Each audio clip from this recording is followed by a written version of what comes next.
بسم اللہ الرحمن الرحیم۔ السلام علیکم ورحمۃ اللہ وبرکاتہ۔ عزیز طلبہ، میں آپ کا اردو کا ٹیچر محمد عاصم حاضر خدمت ہوں۔ آج ہم نے نظم حمد کا آخری بند پڑھنا ہے اور اس کے ساتھ کچھ سوالوں کے جوابات بھی پڑھنے ہیں۔ توجہ رکھیں، آخری بند ہے: ہو بیاباں میں گزر میرا،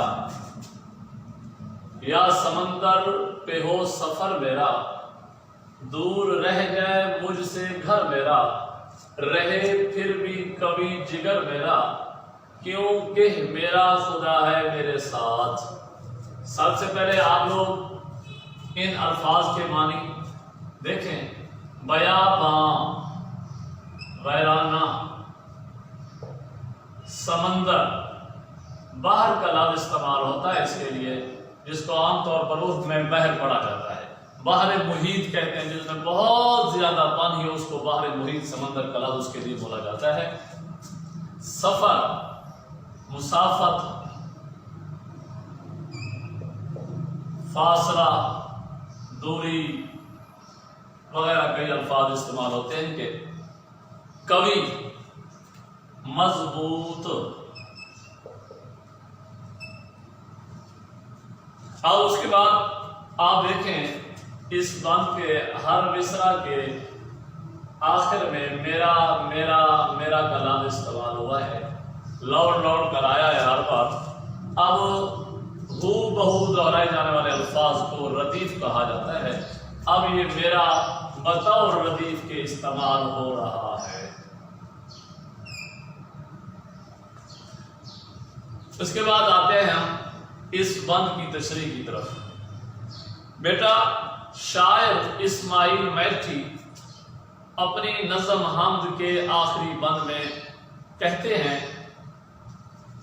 زندگی میں جیسے انسان کو سفر کرنے پڑتے ہیں، سفر کبھی انسان کرتا ہے زمینی سفر اور کبھی پانی کے سفر ہوتے ہیں، یعنی سمندروں کے، دریاؤں کے، کشتیوں پر ہوتے ہیں، اور ان راستوں میں کبھی جنگلات بھی آتے ہیں، میدان بھی آتے ہیں، سنسان بھی آتے ہیں، مرگھٹ آتے ہیں، قبرستان آتے ہیں، ویرانے آتے ہیں۔ یعنی انسان کا جب سفر ہوتا ہے تو تمام کئی قسم کے حالات پیش بھی آتے ہیں۔ کئی مقامات ایسے ہوتے ہیں جہاں انسان خوف زدہ بھی ہو جاتا ہے، کئی مقامات ایسے ہیں جو انسان کو حیران اور پریشان کر دیتے ہیں۔ لیکن شاعر اپنا اظہار ما فی الضمیر کر رہا ہے، اپنے دل کی بات بتا رہا ہے۔ آخری بند میں کہتا ہے کہ اس سفر میں درپیش مشکلات جیسی ہوں، میں بالکل خوف محسوس نہیں کرتا۔ کیوں نہیں کرتا؟ کیونکہ میرا خدا میرے ساتھ ہے۔ جب اللہ تعالیٰ کی ذات میرے ساتھ ہے، میں اکیلا ہی نہیں ہوں، تب مجھے کسی چیز کا خوف بھی نہیں ہوتا۔ یہ بات یاد رکھیں۔ اس کے بعد ہم آتے ہیں ابھی طلباء سوالوں کے مختصر جوابات کی طرف۔ مشق ایکسرسائز دیکھیں۔ سوال نمبر 1 ہے بیٹا، کون سے عمل کے ہونے پر لوگ وہم کرتے ہیں؟ جواب: جب رات کو ستاروں کے ٹوٹنے کا عمل شروع ہوتا ہے، کم سمجھ لوگ، نادان لوگ بدشگونی کا شکار ہو جاتے ہیں کہ کہیں یہ ہمارے اوپر گر نہ پڑیں۔ بیٹا یاد رکھیں، میں نے تیسرے لیکچر میں آپ کو بتایا تھا کہ یہ ستارے کیوں ٹوٹتے ہیں، کیا ہوتا ہے۔ شہاب ثاقب کا میں نے بتایا تھا، شہاب ثاقب یہ جب شیاطین اوپر جاتے ہیں تو ان کو مارے جاتے ہیں تاکہ یہ نیچے چلے جائیں، واپس لوٹ جائیں۔ تو کم فہم اور کم سمجھ یہی سمجھتے ہیں کہ یہ ستارے کہیں ٹوٹ کر ہمارے اوپر نہ گر پڑیں۔ آپ اگر کسی نے نہیں وہ تیسرا لیکچر سنا تو پھر سے وہ سنا۔ اس کے بعد بیٹا سوال نمبر 2 ہے، کن حالات میں شاعر کا جگر قوی رہتا ہے؟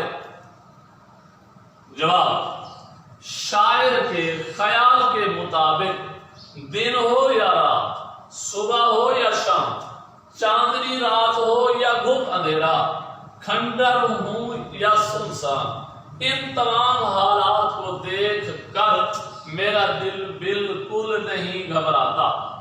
شاعر اپنے عقیدے کی بات کر رہا ہے کہ ان تمام تر یعنی مواقع میں، چاہے اندھیرا ہو، چاہے روشنی ہو، دن کا وقت ہو، رات کا وقت ہو، کھنڈر سنسان ہوں، یعنی جیسے ہی حالات ہوں، میں کسی چیز سے خوف محسوس بالکل نہیں کرتا، کیونکہ میرے تصور میں، ذہن میں، خیال میں یہی ہے، اور میرا اعتقاد اور یقین بھی یہی ہے، ایمان بھی یہی ہے کہ میں اکیلا نہیں ہوں، بلکہ اللہ تعالیٰ کی ذات میرے ساتھ ہے۔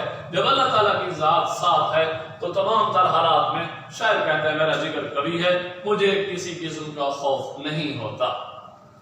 اب ہے بیٹا سوال نمبر 3 کی طرف، شاعر کو کسی بھی چیز کا خوف کیوں نہیں ہے؟ جواب دیکھیں، شاعر کی نظر ہمیشہ اپنے رب پر ہوتی ہے۔ پہلے بیٹا ایک بات سمجھیں، جن لوگوں کا عقیدہ کمزور ہوتا ہے ان کی نظر ہمیشہ اسباب کی طرف ہوتی ہے، وہ اسباب دیکھتے ہیں، اور جن کا اعتقاد، ایمان، یقین، توکل، بھروسہ ہوتا ہے اللہ کی ذات پر، تو وہ لوگ اسباب پر نظر نہیں رکھتے بلکہ اللہ تعالیٰ کی ذات پر نظر رکھتے ہیں۔ اب وہی کہہ رہا ہے، شاعر کو کسی بھی چیز کا خوف کیوں نہیں ہے؟ جواب، شاعر کی نظر ہمیشہ اپنے رب پر ہوتی ہے، اس کا عقیدہ ہے تمام حالات و واقعات کا پیدا کرنے والا صرف اللہ تعالیٰ ہے، کیونکہ جب انسان کا یہ اعتقاد ہو کہ عزت، ذلت، موت، حیات سب کا مالک اللہ تبارک و تعالیٰ ہے، سب چیز جتنی دنیا کی اشیاء ہے یا زمین و آسمان پر حکومت صرف اللہ تعالیٰ کی ہے، سب کچھ اسی کے قبضہ قدرت میں ہے، تو وہ پیدا کرنے والا صرف اللہ تعالیٰ ہے، اس لیے شاعر کو کسی چیز کا خوف محسوس نہیں ہوتا۔ وجہ صرف یہی ہے، اللہ تعالیٰ کے ساتھ اس کا تعلق ہے، اللہ تعالیٰ کی ذات پر اعتماد ہے، بھروسہ کرتا ہے۔ جو شخص اللہ تعالیٰ کی ذات پر توکل اور بھروسہ رکھتا ہے تو اللہ تبارک و تعالیٰ کبھی اسے تنہا نہیں چھوڑتے۔ یہ آپ نے یاد رکھنا ہے، آئندہ انشاءاللہ پڑھیں گے۔ السلام علیکم ورحمۃ اللہ۔